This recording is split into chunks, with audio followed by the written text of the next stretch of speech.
Welcome, everyone, to the Predictive Playbook. This is the NFL edition for Week 5 action, and action it will be. We have Bobby Krivitsky in the house, and nobody better here to go over the NFL and help me along in deciding who I'm going to be taking in the Circa contest, for example, is agonizing. So, Bobby, you're going to have to really help me on some of these games, and we're going to start out with the game over in London, England. This game is the Jets and the Falcons. And yeah, John, in this one, all the spreads and everything that I'm about to go off of come from Bet Online. I like New York at +3, -105. The Jets, to me, are a team that's going to build momentum off that victory against the Titans at home in the Meadowlands last weekend.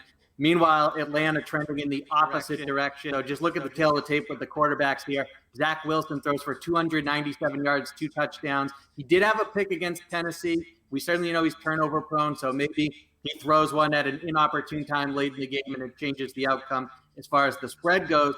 Nonetheless, I think that he is building off of last weekend's performance and the confidence that comes with it. The Falcons, meanwhile, have arguably the worst offensive line. So I think Matt Ryan has more left in the tank than he's been able to show, but that's irrelevant when your line can't protect you and you're a statue in the pocket. So he looks like he's cooked and you can stick a fork in him. Meanwhile, they're 25th in rushing yards per game, so they don't have that element to help offset Ryan's struggles and their issues in the passing game, and their defense is allowing the most points per game in the NFL. So I see the Jets going out to London and ultimately covering the spread and picking up a victory. It's great stuff, Bobby. Absolutely great stuff. I think you're absolutely right. I share that pick. We also are going to move now to Paul Brown Stadium, Cincinnati, Ohio. Green Bay Packers on the road is a road favorite of 3 points, going against the Bengals, who upset the Steelers last week. Totals 50.5. Who's the best bet in this matchup? Statistically, it is real easy to craft an argument against what I'm about to say, but I like Green Bay at -103. You can get them at -109. The difference between these two scoring offenses is less than a point.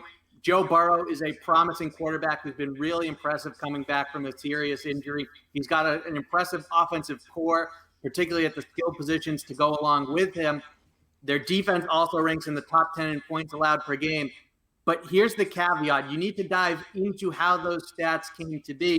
When you look at the Bengals schedule so far, they faced the Jaguars, the Steelers, where Big Ben is finished, the Bears, who they had Andy Dalton for a half, and they're 3-1. Credit Cincinnati. You can only play who's on your schedule, but the slate is not particularly impressive. The highest scoring offense they faced to this point is the Vikings, who are still below average in that regard. They got them in week 1 at home.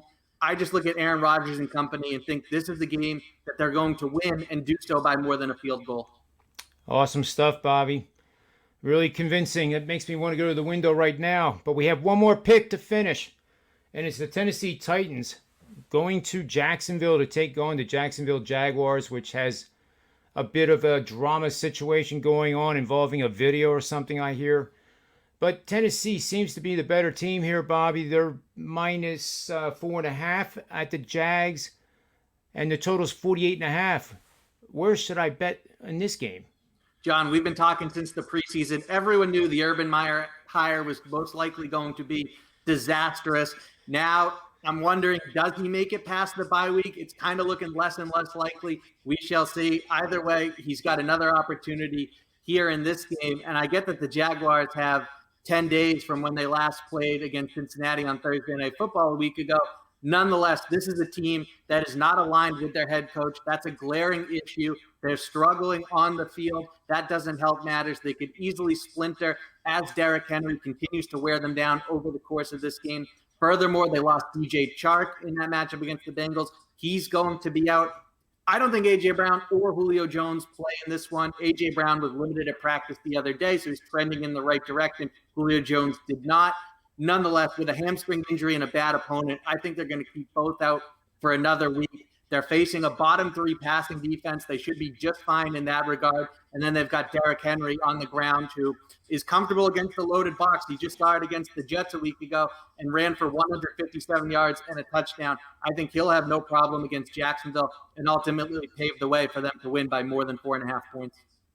Yeah, and I'm a little confused why that line's only 4.5. It seems like it should be 11.5. And I'll say this about that video. I simply say that when you have one of 32 jobs in the world, and you can't lead yourself, how do you expect the guys in the locker room to feel confident with you leading them? And something's got to happen there, and it's got to happen soon, just out of respect to Trevor Lawrence and that team. Their future depends on it. Bobby, thank you for the picks. To recap, we have the Jets +3, we have the Packers -3, the Titans -4.5.